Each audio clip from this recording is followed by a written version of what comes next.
Good evening, students. Once again, this is Santosh Kumar Sinha and welcome to my channel that is called Gyan Guru English. आज मैं फिर आपके साथ एक वही टॉपिक लेके आया हूँ, that is called one word substitution, यानी कि अनेक शब्दों का एक शब्द।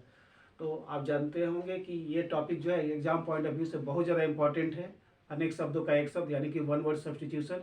इसलिए मेरा अभी का कुछ का दिन से मतलब वीडियो जो बन रहा है ना, वन वर्ड सब्स्टिट्यूशन के ऊपर में बन रहा है, जो कि एग्जाम पॉइंट ऑफ व्यू से बहुत ज़्यादा इंपॉर्टेंट है। और किसी भी एस्पिरेंट्स को अगर वन वर्ड सब्स्टिट्यूशन यानी कि वर्ड्स पावर पर कमांड है तो इंडिया का कोई भी इंग्लिश एग्जाम वो आराम से क्वालिफाई कर सकता है। तो उसी से रिलेटेड कुछ क्वेश्चंस है, चलिए देखते हैं कि क्वेश्चन नंबर 1 क्या बोलता है। A lover of learning is known as, यानी कि जो लर्निंग को बहुत ज़्यादा लाइक करता है, मतलब उसको लर्निंग बहुत ज़्यादा पसंद है।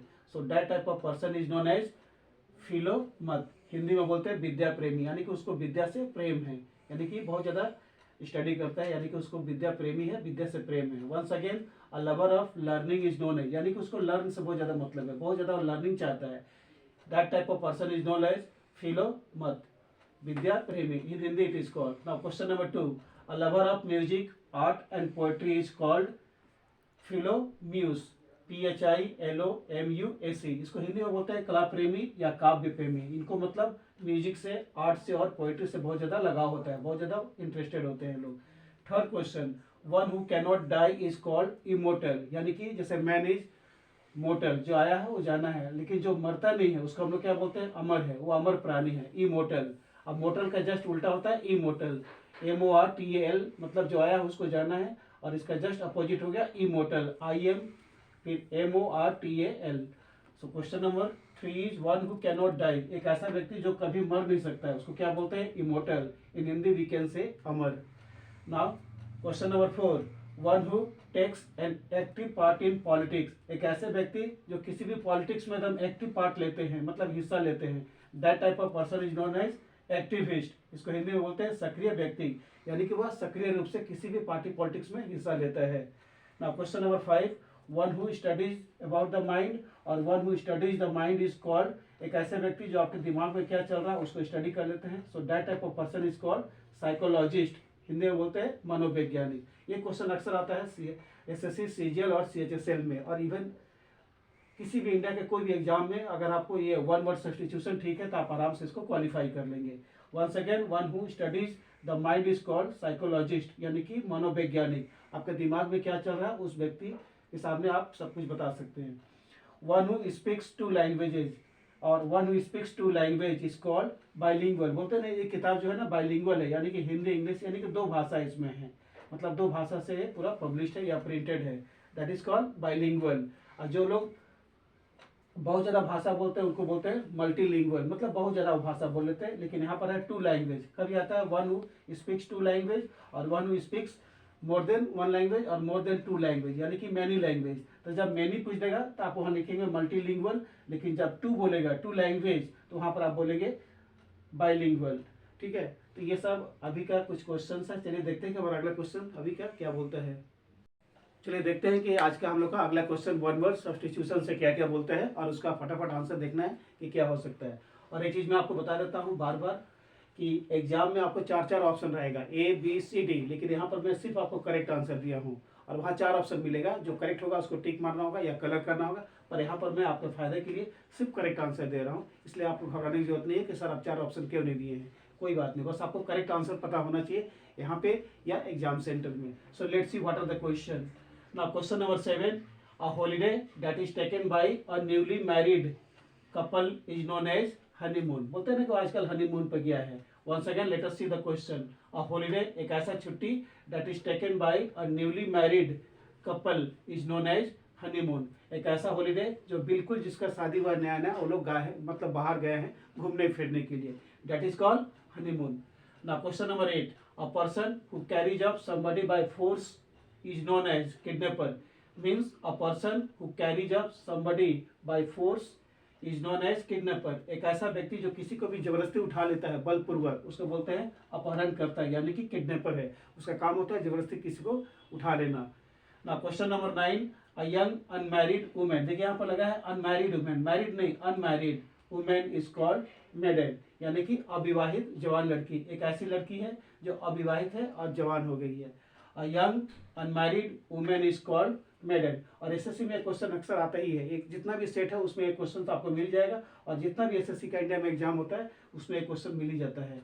A young unmarried women is called maiden, यानी कि अविवाहित जवान लड़की। आपके लिए मैं यहाँ हिंदी में और इंग्लिश में दोनों लिख देता हूँ, जिसमें आपको दिक्कत नहीं होना चाहिए ना। Question number 10, a speech that is delivered for the first time is called, यानी कि एक ऐसा भाषण जो पहली बार दिया जाता है किसी के द्वारा, उसको बोलते हैं मेडन स्पीच, यानी कि किसी के द्वारा दिया गया प्रथम भाषण। यानी कि प्रथम भाषण को हम लोग क्या बोलते हैं इंग्लिश में, मेडन स्पीच बोलते हैं ना, कि आज उसका मेडन स्पीच है, यानी कि उसका जिंदगी का पहला भाषण आज होने वाला है ना। Question number 11, an optical instrument for magnifying object is called microscope, यानी कि एक ऐसा ऑप्टिकल इंस्ट्रूमेंट जो हम मैग्नीफाइंग करते हैं किसी भी ऑब्जेक्ट को, मतलब उसको देखते हैं, दैट इज कॉल्ड माइक्रोस्कोप, और हिंदी में बोलते हैं सूक्ष्मदर्शी, यानी कि सूक्ष्मदर्शी के सहारे आप किसी भी छोटा छोटा पार्टिकल्स को आप देख सकते हैं ना। Question number 12, supreme law making an assembly is called, यानी कि सुप्रीम लॉ मेकिंग एक ऐसा असेंबली, एक ऐसा जगह जहां पर सुप्रीम लॉ बनता है, and that thing is known as parliament, in Hindi we can say संसद भवन।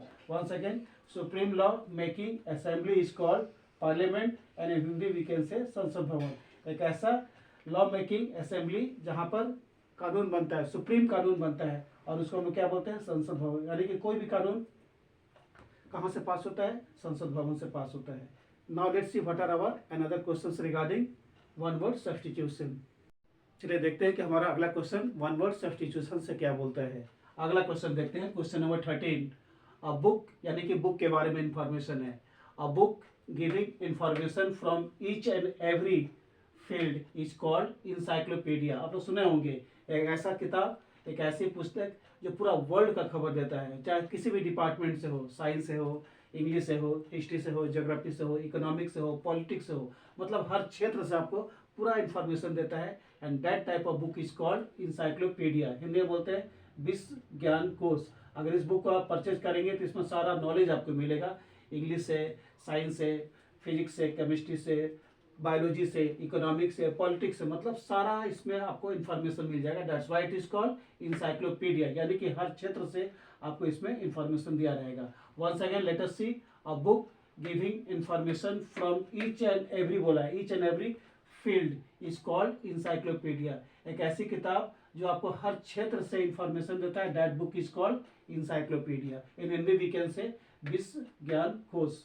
Now question number 14, a change in shape, यहाँ पर शेप होगा, a change in shape, size and appearance is called transformation, यानी कि एक ऐसा चेंज है जो आपका शेप में चेंज हो गया, आपका साइज में चेंज हो गया, और आपका लुक में जो अपीयरेंस है उसमें चेंज हो गया, that thing is called transformation. बोलते हैं ना कि उसके अंदर बहुत ज्यादा ट्रांसफॉर्मेशन हुआ है, यानी कि रूपांतरण हुआ, पहले से अभी में उसमें बहुत ज्यादा ट्रांसफॉर्मेशन हो गया, चेंजेज आ गया। 15, a company of persons such as pilgrims, merchants and many more making a journey together for safety is called caravan। बोलते हैं ना, caravan का नाम सुने होंगे, हिंदी में बोलते हैं काफिला। एक ऐसा कंपनी, एक ऐसे लोगों का कंपनी, एक ऐसे लोगों का टीम जिसमें आपका पिलग्रिम्स होते हैं, मर्चेंट्स होते हैं, सौदागर व्यापारी लोग होते हैं, और बहुत सारे लोग एक साथ मिल के एक जर्नी बनाते हैं अपने सेफ्टी के लिए, together for safety is called caravan, यानी कि काफिला। उसमें उस काफिले में सभी लोग होते हैं, जैसे कोई पिलग्रिम्स हो गया, कोई मर्चेंट्स हो गया, कोई कॉमन पर्सन हो गया, व्यापारी हो गया, सब लोग मिल के एक जर्नी बनाते हैं और अपना सेफ्टी के लिए, journey together for safety is called caravan, काफिला इन हिंदी वी कैन से। ना क्वेश्चन नंबर 16, और डिजीज, ये डिजीज के बारे में है, बीमारी के बारे में है। और disease that is found at a particular place, यानी कि पर्टिकुलर दिया हुआ है, एक ऐसा बीमारी जो किसी खास जगह पर पाया जाता है, सब जगह नहीं, खास जगह पर, उस बीमारी को क्या बोलते हैं, एंडेमिक, यानी कि खास स्थान पर होने वाली बीमारी। एक ऐसी बीमारी है जो किसी खास स्थान पर होती है, दैट इज कॉल्ड एंडेमिक, यानी कि एंड हो जाएगा वो।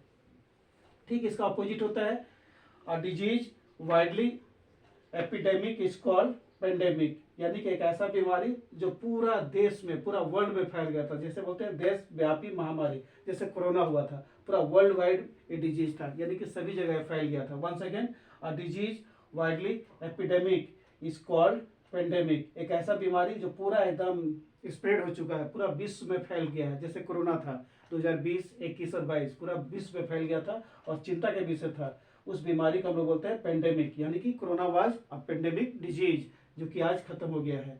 चलिए देखते हैं कि हमारा अगला क्वेश्चन क्या बोलते हैं। चलिए देखते हैं कि हमारा अगला क्वेश्चन और फाइनल क्वेश्चन आज का क्या है। Now let's see question number 18। Words having same sound but different in meanings are called phonetic sound और होमोफोन्स, यानी कि एक ऐसा वर्ड जिसका साउंड सेम है पर उसका मीनिंग बिल्कुल अलग है, that is called phonetic sound, और simply we can say homophones. Once again let us read the question and try to get the answer. Words having same sound, एक ऐसा वर्ड जिसका साउंड एकदम सेम है but different in meanings are called phonetic sound और homophones. आगे चल के मैं इसका भी एक क्लास ले लूंगा, पूरा फोनेटिक साउंड और पूरा होमोफोन्स का। ये एक ऐसा वर्ड है जिसका साउंड सिमिलर होता है बट उसका मीनिंग बिल्कुल डिफरेंट होता है, that thing is known as phonetic sound और होमोफोन्स। और इससे भी 5 क्वेश्चन आता है इंडिया के किसी भी इंग्लिश का कंपटीशन में, इसलिए आप लोग को ये क्लास में, अगले क्लास में और अगले सेशन में करा दूंगा। ये टॉपिक जो है ना बहुत ज़्यादा इंपॉर्टेंट है, और इस टॉपिक से भी 5 क्वेश्चन आता है और 4 ऑप्शन दिया रहेगा, उसमें 1 करेक्ट होगा और 3 इनकरेक्ट होगा। तो अगला क्लास हमारा रहेगा फोनेटिक साउंड से या होमोफोन से, और ये अगर कर लेंगे तो आपको बहुत ज़्यादा लाभ होगा। तो once again let us see words having same sound but different in meanings are called phonetic sound और होमोफोन्स। एक ऐसा वर्ड जिसका साउंड सिमिलर होता है, सेम होता है, पर मीनिंग बिल्कुल डिफरेंट होता है, that thing is called either phonetic sound और we can say homophones. Now question number 19। Short poem और saying something in a very amusing manner is called epigram, यानी कि एक ऐसा शॉर्ट पोएम है, छोटा छोटा पोएम है, और कुछ ऐसा हम लोग चुटकुला बोलते हैं, very in a very amazing manner, यानी कि मैनर कैसा है, एकदम हंसी मजाक वाला, जो कुछ हम लोग सुनाते हैं, किसी को चुटकुला या जोक्स किसी को सुनाते हैं, that thing in English is called epigram, means चुटकुला। अब देखते होंगे किसी को हंसाने के लिए, किसी को हम लोग मतलब इंटरटेन करने के लिए हम लोग छोटा छोटा चुटकुला और जोक्स सुनाते हैं, that thing in English is called epigram, in Hindi we can say चुटकुला। वंस अगेन शॉर्ट पोएम और saying something in a very amusing manner, यानी कि अम्यूजिंग मैनर है, बहुत ही इंटरेस्टिंग वे में इंटरटेनमेंट करके हम लोग जब किसी को शॉर्ट स्टोरीज, पोएम या जोक्स या कुछ और सुनाते हैं, that thing is called epigram, in Hindi we can say चुटकुला। Now question number 20। Situation in which one has to choose between 2 things is called dilemma. बोलते हैं ना आजकल वो डायलेमा की स्थिति में है, यानी कि असमंजस की स्थिति में है, यानी कि उसको खुद समझ में नहीं आता है कि क्या करे, यानी कि दुविधाजनक है एकदम, कहाँ जाए किधर नहीं जाए, डायलेमा में है। Once again situation in which one has to choose between 2 things is called dilemma, एक ऐसा सिचुएशन जिसमें एक आदमी को चूज करना पड़ता है दोनों के बीच में, किसी एक को, कि हम किसको चूज करें किसको छोड़े, that thing is called dilemma, in Hindi we can say दुविधाजनक। तो ये था हम लोग का कुछ आज का वन वर्ड सब्स्टिट्यूशन। अगले क्लास हम लोग को, जैसे मैं आपको बता दिया, कि फोनेटिक साउंड से और होमोफोन से रहेगा, जो कि एग्जाम पॉइंट ऑफ व्यू से बहुत ज़्यादा इंपॉर्टेंट है। तो आप लोग इसको अच्छा से प्रैक्टिस कीजिए, कहीं भी डाउट हो तो आप लोग लाइव क्लास में पूछ सकते हैं डायरेक्ट, और जो कि मेरा नंबर डिस्क्रिप्शन बॉक्स में दिया रहेगा। अगर ये आपको वीडियो अच्छा लगे तो इसको लाइक कीजिए, शेयर कीजिए, और बहुत ज़्यादा से ज़्यादा शेयर कीजिए, सब्सक्राइब कीजिए। Thank you to all of you and good night.